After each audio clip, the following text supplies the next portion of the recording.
And we're live. Hey everyone, I'm Marco. I'm one of the code mentors at the Firehose Project, and that's the info session. And today we talk about a lot of things. Let's jump in, do a little bit of an overview, and see what we're actually covering today. So I think first I usually like to start off and go into the details of our core curriculum, like what are you learning, what kind of web applications you're building, how you're going to learn to write really good Ruby code, and what are the details there. Then I want to go one step further and explain the support system that we have. And we're live. Hey everyone, I'm Marco. I'm one of the code mentors at the Firehose Project, and that's the info session. And today we talk about. All right, sorry about that. And we're live. Hey everyone, I'm Marco. I'm one of the code mentors at the Firehose Project, and that's the info session. And we finally got all the background noise out of the way. And we can continue. Awesome. Love it when this happens. We switched over to YouTube today. I'm not doing it on Google+, so learning as we go along. Okay, where was I? Big overview, right? So we're talking about the core curriculum and then how we do that in the beginning. And then I also want to talk about the support system a little bit. And that's basically how our question and answer forum fits together with our mentorship session, how they work in tandem. And then also what we do during weekly office hours when all of our students come together. And last, I usually like to answer the question like, what can I actually do once I graduate the Firehose Project? What will I be capable of doing, like from a technical point of view, right? Obviously, there's different goals like landing a job or launching an idea, your web application as an entrepreneur. That's a question I usually get a lot, so I want to answer that. And then obviously, the last usually 5-10 minutes I spend answering you guys' questions. So if you have any questions, few of you already reached out via email, so feel free emailing me, or putting them in the little chat box next to now. Email works fine. I'll look into both places at the end. Make sure you email me or put your question up as soon as you have them. Don't wait, because I'm about 2-3 minutes ahead of you guys. So, all right, let's jump in. Core curriculum, right? What do we do?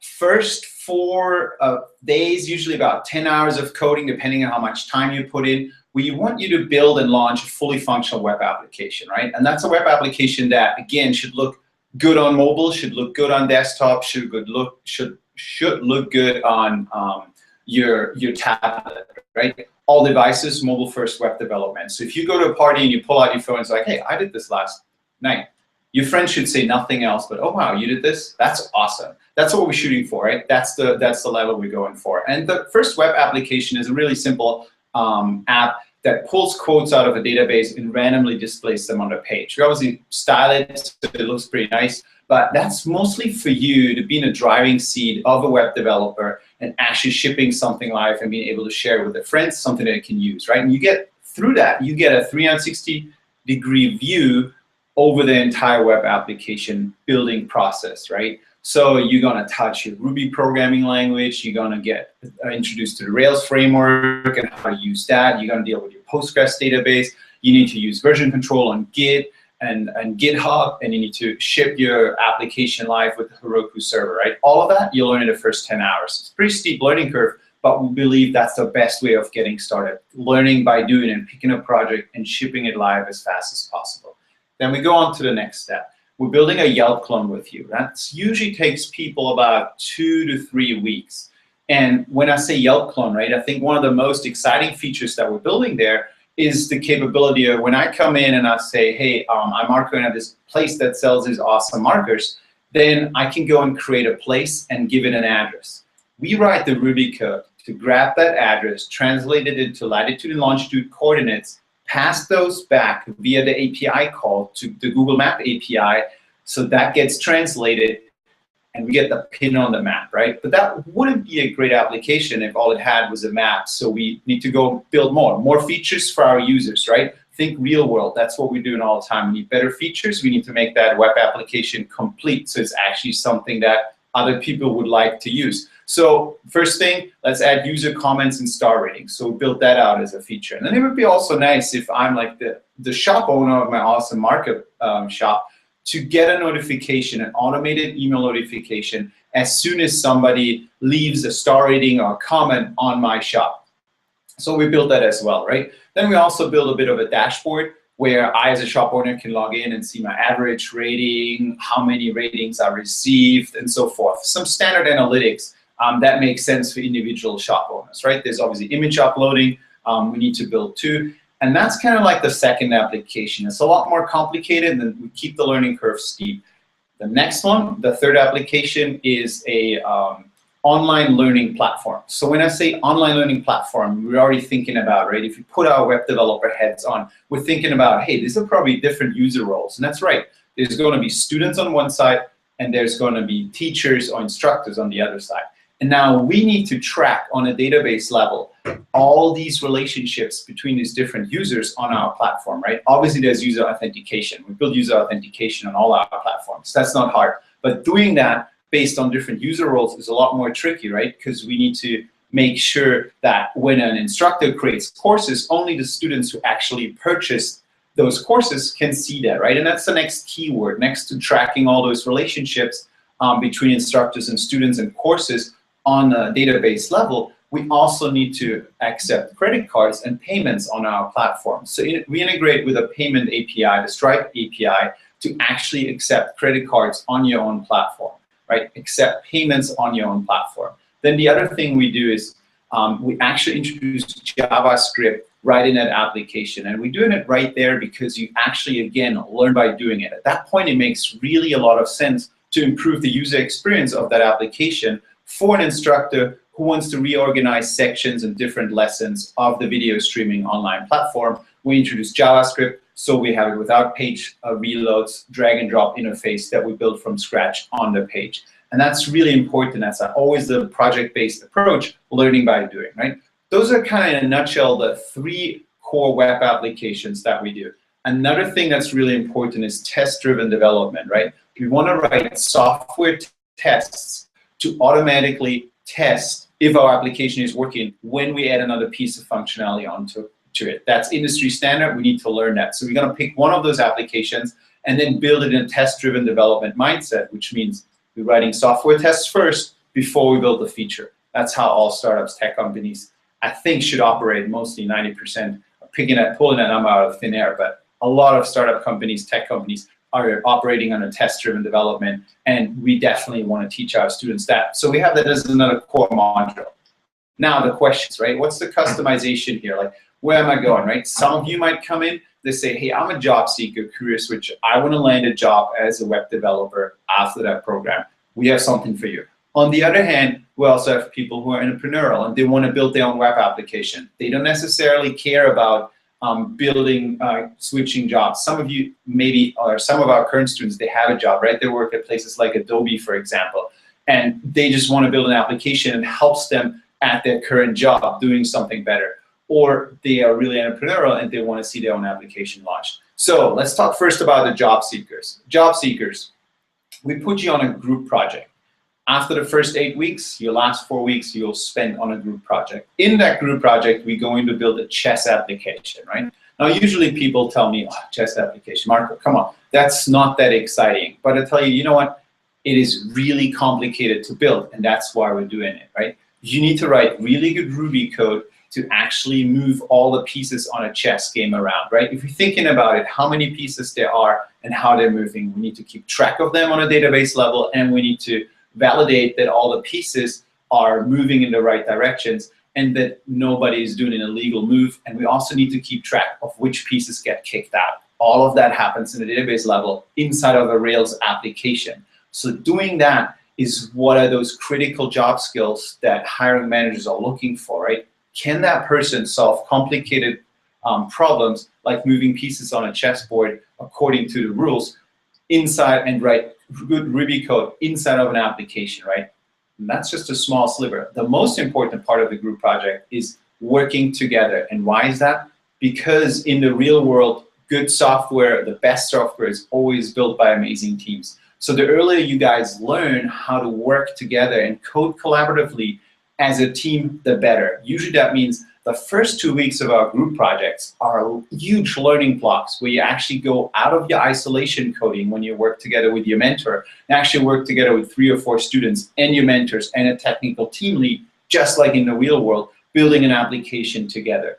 And then it really becomes important how we breaking up the individual features into technical coding blocks and how we're implementing those without stepping on each other's toes. And that not only gives you real world experience, and therefore you're being a high impact employee from day one, because you're the one who can actually work with a team from day one, right? But you're also going to learn how to use GitHub and how to use the version control in the advanced modes that you wouldn't do when you were just working on your own, right? So that is what the technical hiring managers are looking for. Plus you get all these stories of things that go wrong inside a group project and how you fix them and how you overcame that, right? These are huge talking points during any technical interview. It will really prepare you through for the real world. And case in point, one of our students out in LA was literally asked during a technical interview, is like, one of the second question was, how would you build a chess application? And he was like, well, funny you should ask. I just built one with my group. So let me open my computer and show you the code that I wrote, the code that I refactored based on feedback, how I critiqued other people, and how we messed up ones really big, and how we got our act back together and moved forward building a product, right? That is a huge differentiator between somebody who doesn't have that group work experience. So if you're on a job seeker track, definitely make sure you're gonna get the group project and get that real world experience under your belt as fast as possible, or as early as possible. Right, now if you're an entrepreneur or a part-time employee who maybe doesn't want to switch jobs but wants to build their own application or see their own idea, we have the entrepreneurial track where we want you to take all the skills that you learned during the first 8 weeks, right? Think about all these applications, Google Map API, credit card processing, video streaming, image uploading, user comments, ton of features. We want you to take that and apply it to your own, what we call a capstone project. So the last 4 weeks, we're gonna wireframe your idea out. We're gonna break it into individual coding pieces, and we ship it live on the internet. So you have that live at the end of the program, and that's what you're gonna build. So that's a whole nother path that you can go through the 12 weeks of the Firehose Project. Okay, that's the core curriculum. Let's jump out. Let's talk a little bit about the support system, right? Mentorship sessions, Q&A forum, and office hours, right? How does this all work together? And I think, let's start with the Q&A forum. Usually people tell me, oh, the forum is just a place where I put my error messages, but it's crucially important to so many students, and especially it helps us enable to do a lot of high impact learning during the mentorship sessions. Let me explain. When you code, let's say Thursday night you're coding, you sit at your computer and you run into an error message, right? You go through the troubleshooting techniques that are used in the real world, the ones we taught you, and you can't quite figure it out, right? Take a screenshot of your error message, put it in the forum, you get help usually within a couple of hours. And that enables you to keep going and focus on what matters most, which is new learning, building new features, writing more code rather than spinning your wheels. That's great. But what that also does is you arrive at the mentorship session with everything error-free. Your whole web applications, everything you're working on is error-free. So that helps you tremendously, because then in the mentorship session, we can focus on additional skills rather than saying things like, oh, look at this, that's funny, on line 5, you're missing a comma. Or on line 37 on the file over there, you need to have an @ sign in front of that variable. So not doing that helps us to learn more. For example, if we're talking about test-driven development, right? You might have written 10 or 15. How about we write 20 more for more complicated features and really drill down deep into that new skill of you knowing how to write software tests and pushing you further. Or if you wrote an algorithm, right? We have a whole module, whole section on algorithms. You write that, and you may have solved the coding challenge and wrote your algorithm, and it's working. But together with your code mentor, you can work in that one-on-one setting and actually improve that algorithm and refactor that code so it's more efficient, so it's better, so it's at a professional level. Same goes with preparing you for the interview, right? All these algorithms that we're running you through, all these coding challenges are actually coding challenges that we ourselves used to ask junior web developers when they were in the technical interview process. So those are questions that apply to the real world and that you get asked in most of the technical interviews questions. So rather than doing the technical interview prep, at the end for several weeks, we bake that into the core curriculum, and this will go guide you through the entire curriculum, the entire 12 weeks. So now we have it, right? We understand how the Q&A forum works, how it helps you to get unstuck, and how it enables you to come to the mentorship sessions error-free, so we don't have to do the silly missing semicolon and comma and equal sign in that hour. We can spend that time a lot more impactful by actually learning new things. Then there's also office hours, right? Office hours is a place for all of us to come together virtually once a week, and where you see and meet all the other students. Down the line, if you're on the job seeker track, you're going to have a lot more interaction with your group members, and you oftentimes are on more meetings together with your group to get everything in order than just the weekly office hours. But typically in the weekly office hours, we explain how big pieces fit together. We do troubleshooting, so you guys can see how we actually, as professional web developers, troubleshoot and debug people code. That also oftentimes happens that, when you're a student that's really far ahead and you're asking a question, as somebody who just started, you see that student, you're like, oh wow, this is the path, this is where I'm going, so it's really helpful. And on the other way around, if you're a student who's say in week 8 or 10, right, and you're having a student who just in week 2 has a question, oftentimes our students go and say, oh, I had exactly the same question. Here's my advice to you. Can I actually troubleshoot your code right now? And that's really powerful, not only for you knowing, hey, I have those skills now helping people, but also like a different way of learning, that teach back moment, which solidifies your learning of the material a lot more. So office hours are always fun. We have them once a weekend. I'm a huge fan of office hours, and so are our students who always show up. Now, that is the whole support system, right? Q&A for a mentorship session, and then the weekly office hours. Now, the other question I said I will answer is like, what kind of skills are you walking away with, right? If you're just looking at the technical aspect, right? Obviously, you know how to write Ruby code, really good Ruby code. You know how to work together as a team. You know how to use the Rails framework. You know how to use Git and GitHub, all the advanced features that you need on the job. You also know how to interact with your Postgres database. You learn Heroku, the server, really well. You'll get a solid introduction into JavaScript and know how to actually build some features using JavaScript and AJAX requests, so we don't have to do the page refreshes. We're also teaching you how to communicate as a developer, because you need that on a group project, and that will happen automatically, right? So if you're thinking about it, zooming out from a big picture, you're going to learn how to write really good Ruby code to solve algorithmic problems, and then use the Rails framework to its fullest extent, and then combine it to build a really powerful web application, either in your capstone project or on the group project. So that means if you have any idea that you want to see real, that you digitally create, that you want to push out live to the internet, after the Firehose project, you can think about that idea, take a weekend, take several days, build it, ship it out, see what the users say, and start the cycle of continuous user feedback to improve your application. You're totally ready to build that, right? All of our students are ready after that. So those are kind of my 3 main points. I've talked for about 20 minutes already. So I hope you guys sent me some questions. If not, I think over here or down there is a box. Send me some questions. I'm going to check my inbox quickly, because I know I received a bunch of questions already. So let's quickly check that and see what we have here.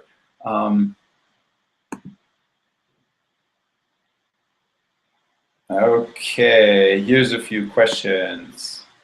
What's the weekly time commitment? That's a great question. Weekly time commitment it's a 12-week-long program, right?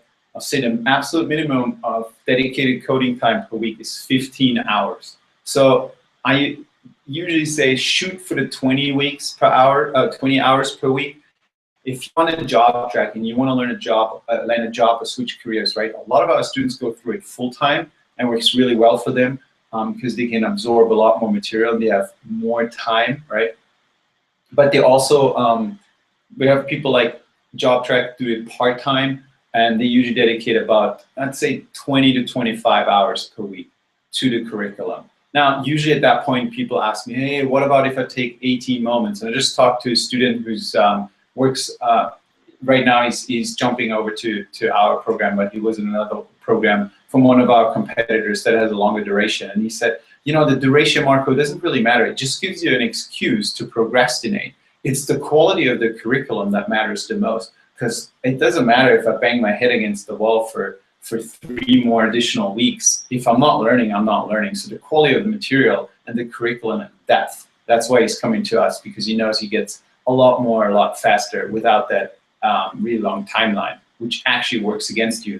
And the reason it works against you is because everyone who learns how to code, and we see that countless times, everyone hits that inflection point, right? That happens when you really try hard to overcome one obstacle after another and really understand, I solved another coding challenge. I solved a real-world coding challenge, an algorithmic challenge. I build another web application. At one point, you're going to hit that inflection point.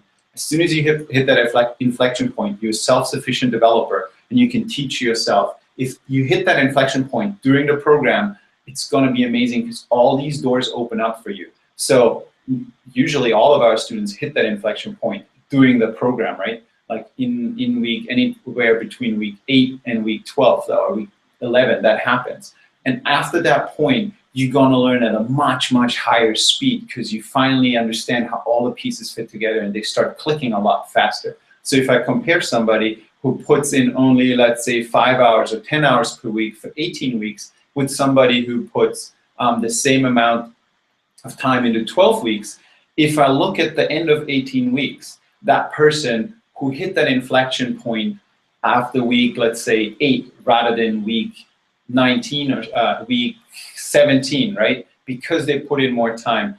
At the end of the 18-week period, the person who hit the inflection point several weeks earlier is not just double as good, it's like 5x to 10x better. So if you really want to focus on hitting that inflection point early, and that becomes more and more apparent the more code you actually learn. So that we see that over and over again. Okay, let's see some other question. Great question.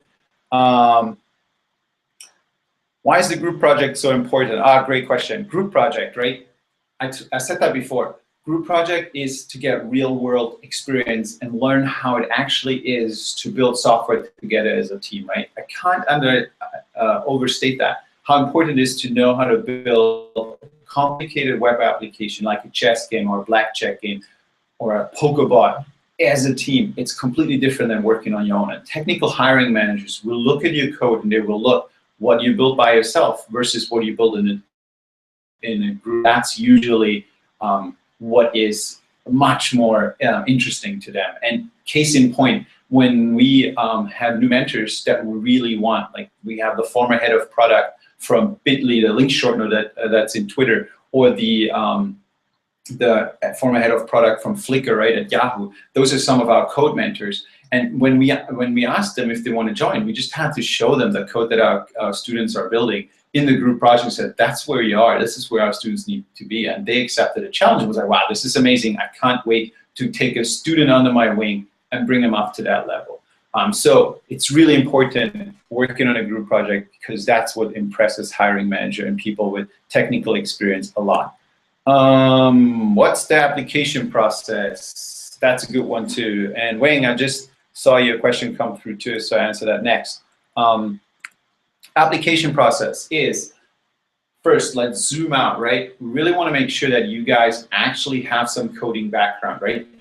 Before you go into coding bootcamp, this is an intense experience where you learn a lot of web development and coding. Really want to make sure that you actually love the craft of writing code and you're in it for the right reasons. And we do that because it's the same as if you're a medical student, right? And you want to become a doctor and you apply for med school. You really should make sure that you're okay in a hospital and you like to see all the blood in there, right?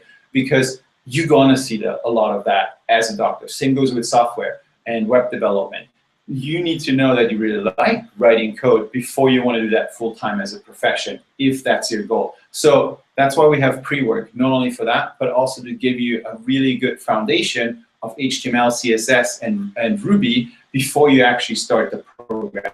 So application process, usually go to a website, theFirehoseProject.com. Right on the top navigation bar, you see Bootcamp Prework, and click there, start the application process.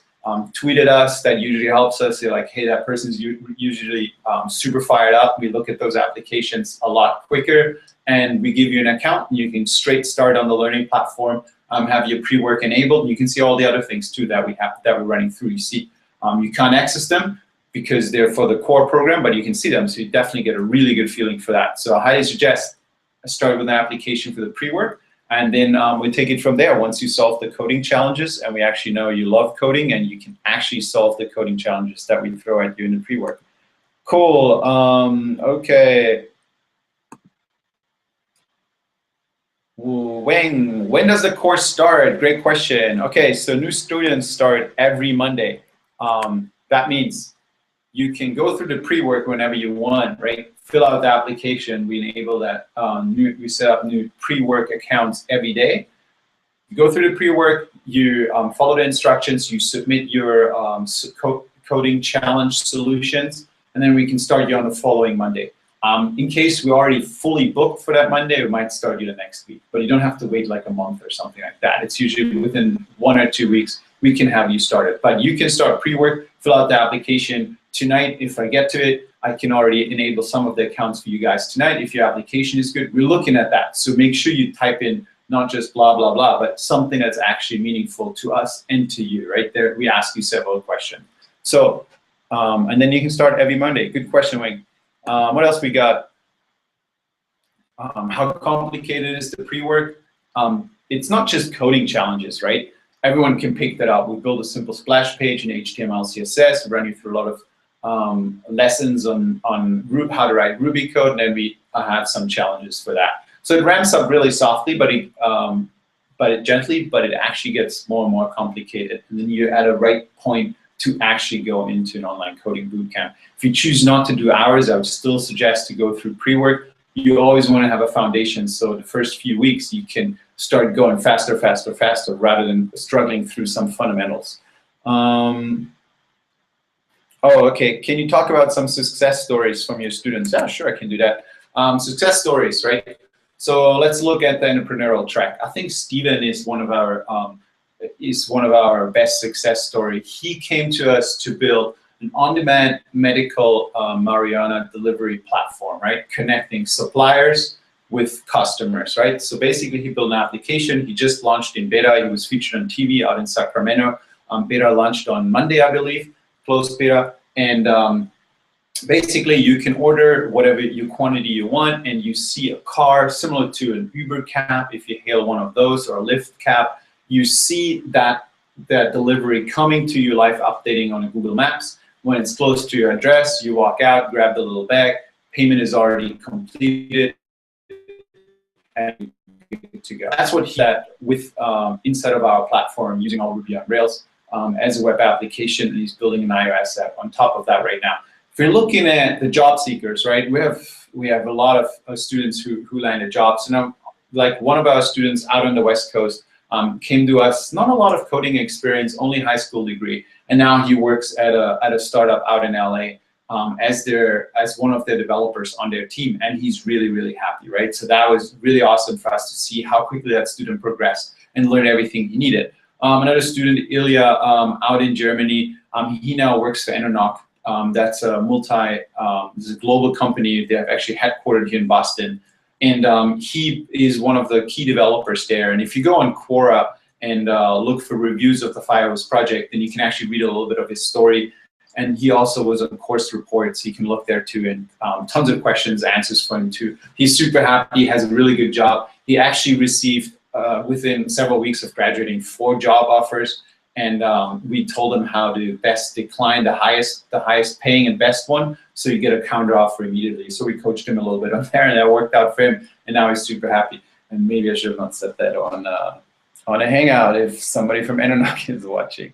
Oh well. Moving on. All right, how are you guys better than some of the competitors out there like Block? I'd say there's 2 main things. The most important, group project. I can't understand like this is so crucial and critical, like I can't overstate that enough. You need to know how to work on a team. If you don't have that, huge competitive edge that you're missing as a job applicant, right? You know how to work on a team. People can see that, and you have demonstrated that through your GitHub repository where everything is tracked and it's public. You're in a much better spot, not only talking in an interview about your experiences as a web developer, but also your code is so much better because you learn from so many different people and just one mentor, right? You need to deal with others. Technically, that's really important. We're going to give you that. A lot of other people don't. So that's why a lot of other students are missing out because of that.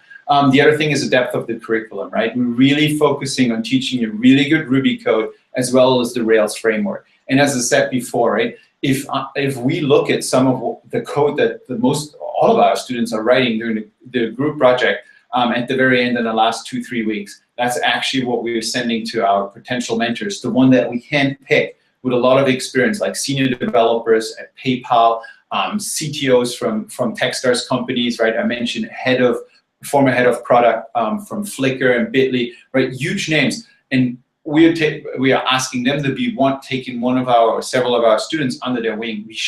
We simply have to show them the code that our students are writing, and they immediately see how different we are and which level we are, how high we're up, and what kind of different level we're teaching here than a lot of the other boot camps out there. So depth of curriculum, modular learning curriculum, and those two combined puts us, I don't know, light years ahead of anything else that we've seen out there.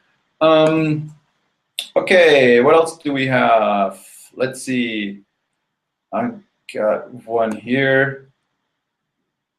Oh, from Robin. Hey, good question. What time zones are mentors space, general hours they're available? That depends. So we have students all over the world, from Bangkok to Los Angeles. So time zones usually are not the obstacle. You know, if you have a full-time job, we're really flexible figuring it out. Most of our mentors are based in the US. So for people, like we have a lot of students over in Europe, like Germany and London, UK. So for those students, that works out really well because their evening is the midday here, or they do the mentorship sessions in the morning. If really, like we have one student over in Rome who works, so we schedule those sessions on the weekend when it works for everyone. So time zones are usually not an issue, but again, most of our mentors are based right now in the US. So yeah, I hope that answered your question, Robin. A good question. So let's see what else we have. Now, I need to jump back to this live event page, but I have no idea if actually the background noise actually pops up.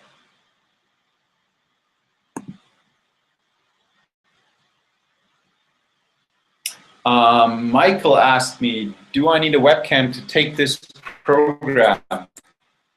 You don't need a webcam. It's nice for us to see you, right? But we can do everything with screen sharing. For that, you don't need a webcam. But then again, webcams are, I think, more.